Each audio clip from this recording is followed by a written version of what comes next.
দেখতে যতটা সুন্দর, খেতেও লাগে দুর্দান্ত, আর বানানো খুবই সহজ। আর মানে খাওয়ার আগে দেখতে এত সুন্দর লাগছে কি বলবো বন্ধুরা।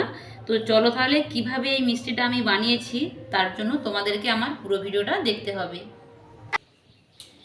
নমস্কার বন্ধুরা, অন্বেষা ভ্যারাইটি ভিডিওতে আবার একটু নতুন পর্বে স্বাগত জানাচ্ছি।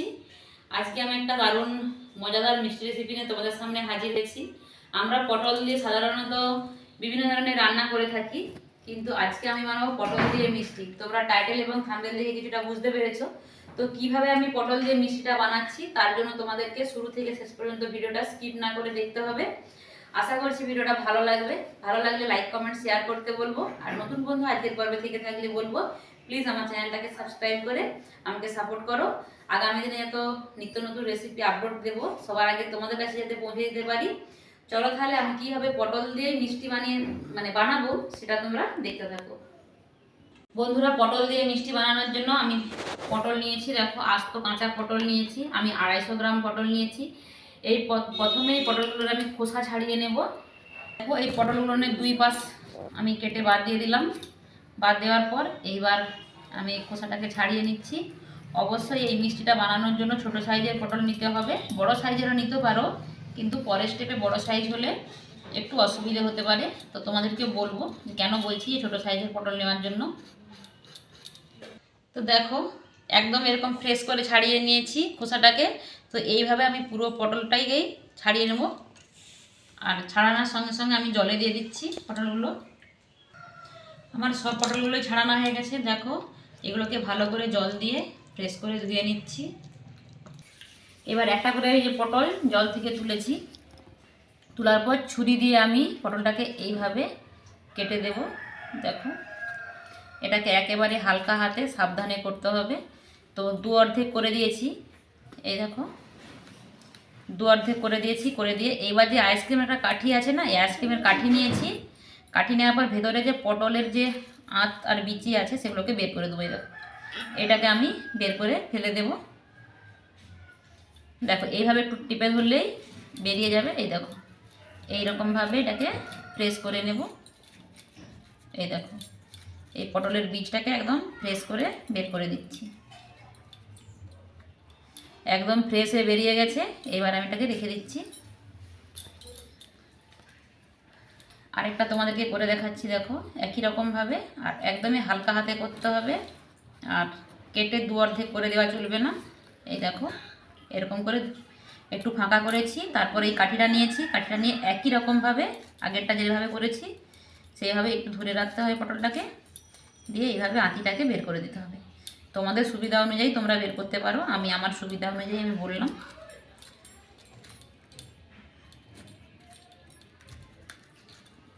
এই দেখো, বেরিয়ে গেল। তো এটাও আমার রেডি হয়ে গেল। দেখো, একদম ফ্রেশ হয়ে গেছে, ভেতরের কিছু নেই। তো একই রকমভাবে আমি সবগুলোই করে নিই।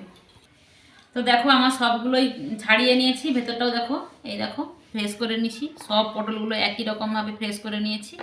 আর একটু আধটু যদি ফেটেও যায় কোনো অসুবিধেও নেই। দেখো, এই দেখো। তো চলো এবার আমি পরের স্টেপটা তোমাদেরকে দেখাই। এরপর আমি উনুনে কড়াই বসিয়ে দিয়ে কড়াইতে জল দিয়ে দিচ্ছি। জলের মধ্যে কেটে রাখা পটলগুলো দিয়ে দিলাম। এবার আমি পটলটাকে ঢাকনা দিয়ে ঢেকে দিলাম, একটু সেদ্ধ করে নেব। দেখো বন্ধুরা, এবারে আমি পটলটাতে কালার ব্যবহার করব। সবুজ কালার, সবুজ ফুড কালার নিয়েছি। দেখো, আমি একটু বড় সাইজের নিয়েছি, কারণ আমার বিভিন্ন কাজে লাগে বলে। তোমরা ছোটো চাইলে ছোটো সাইজেরও নিতে পারো। আর আমি নতুন নিয়ে এসেছি, এটাকে আমি সিল কেটে নিচ্ছি। একটা এরকম প্যাকেট ছিল এই ডিবাটার ভিতরে, আর হাত দেখা একদম সবুজ হয়ে যাচ্ছে। তো এবার আমি পটলটার মধ্যে হালকা সবুজ কালার দিয়ে দেব। একদম 1 চিমটি মতো দেব, হাতে দিয়ে দিচ্ছি। দেখো, একদম 1 চিমটি মতো দিচ্ছি। দেখো, তাই দেখো কি সুন্দর কালারটা। তো দেখো, 1 চিমটি দেওয়ার পরে কালারটা কত সুন্দর এসে গেছে, দেখে বুঝতে পারছেন। আর একটু এটাকে ঢাকনা দিয়ে ঢেকে দেবো। এবার আমি ঢাকনা খুলে দিচ্ছি। আর পটলের কালারটাও কত সুন্দর এসেছে দেখো। এবার আমি ছাকনা দিয়ে ছেঁকে নিচ্ছি। দেখো, এবার আমি ঠান্ডা জলে পটলটাকে দিয়ে দিলাম। বন্ধুরা, 4 চামচের মতো আমি চিনি দিয়ে দিয়েছি। আর ওই বাটিটি মেপে আমি 1 বাটি জল দিয়ে দিলাম। চিনি শিরাটাকে আমি হালকা মানে চিটালো করবো, তো একটু চিনি শিরাটা ফুটুক এদিকে। এবার আমি পটলগুলোকে জল থেকে এইভাবে নিগড়ে এর অতিরিক্ত জলটাকে বের করে দিচ্ছি। দেখো, এই দেখো একদম শুকনো শুকনো করে নিয়েছি। এই দেখো সবগুলোকে এরকমভাবে নিগড়ে নিগড়ে জল থেকে তুলে নেব। তো দেখো আমার সবগুলো পটল নিগড়ানো হয়ে গেছে। এবার যেহেতু মিষ্টি বানাচ্ছি তার জন্য যে চিনির শিরাটা বানিয়েছি সেই শিরার মধ্যে পটলগুলোকে দিয়ে দিচ্ছি। আবার এটা দিয়ে একটু মানে ফুটিয়ে নেব যাতে পটলের ভেতরে চিনির শিরাটা ঢুকে যায়।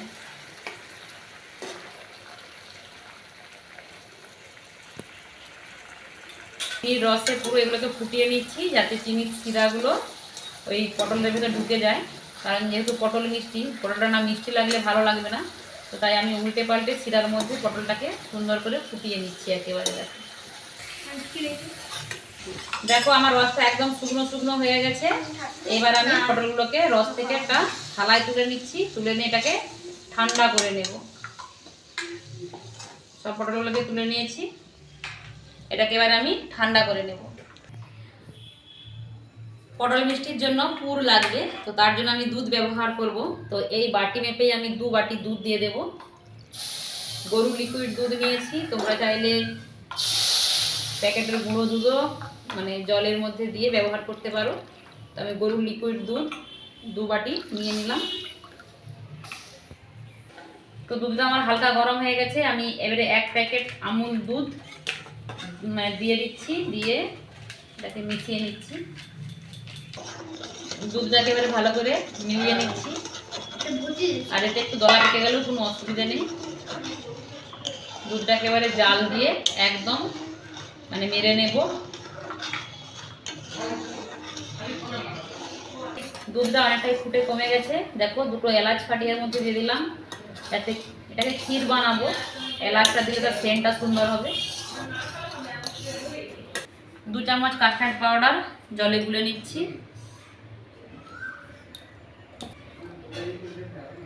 এই দুধের মধ্যে কাস্টার্ড পাউডারটাকে দিয়ে দিলাম।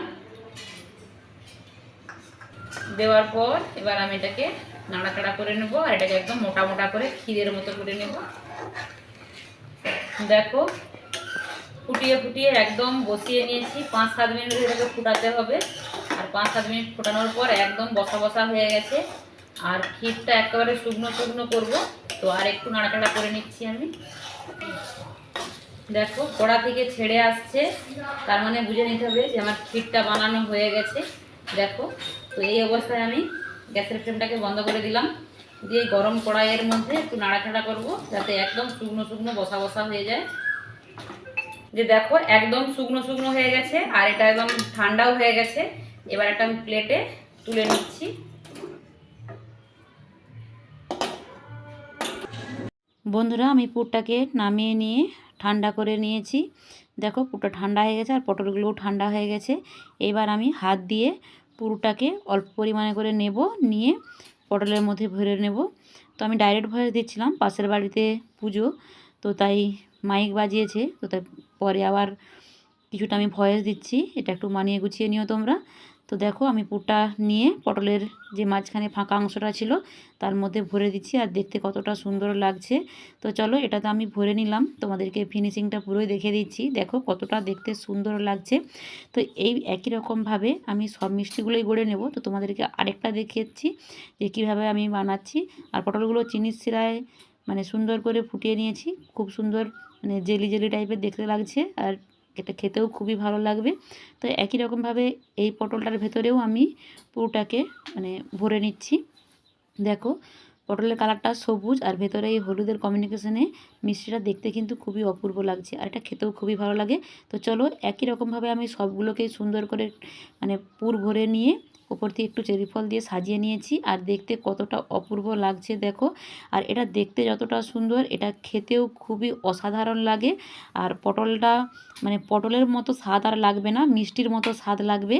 তো আমার এই রেসিপিটা তোমাদের কাছে কেমন লেগেছে অবশ্যই কমেন্ট বক্সে জানাতে ভুলো না। ভালো লাগলে বন্ধুদের মাঝে শেয়ার করে দিও, যাতে বন্ধুরাও বানাতে পারে।